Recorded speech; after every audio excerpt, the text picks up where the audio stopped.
guys, matagal nagpahinga si Lola sa pagwa-wifi.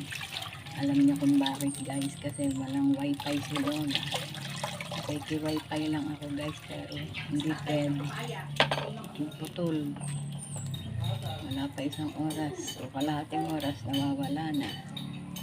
Kaya eto, nagagawa si Lola ng yelo pang content.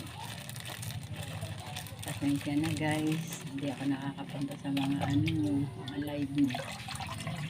Kasi nga, hindi ako makapasok sa YT.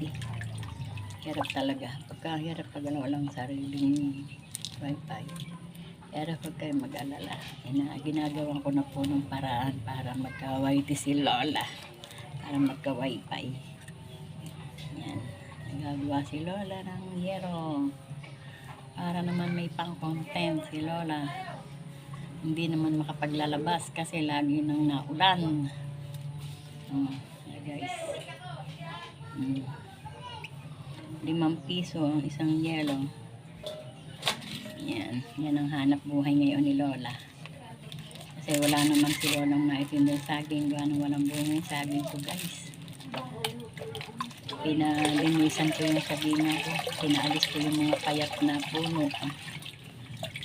Kaya walang saging si Lola. Ito na lang. Magagawa na lang ng yelo. Ay, nako, may butas. May butas ang plastic. Ito ang sama sa pagka hindi maganda ang plastic guys. Maraming may butas. Ano lang naman ang gagawin ko guys, 20 pieces. Kasi marami pang yelo yung rep ko. Ang kumukuha po sa akin ng yelo ay yung aking hinding anak. Nagtitinda kasi ng isda guys.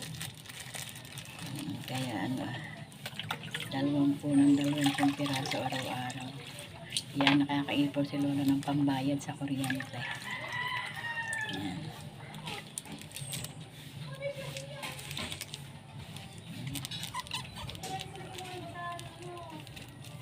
Masakit nga ang kamay ng Lola eh.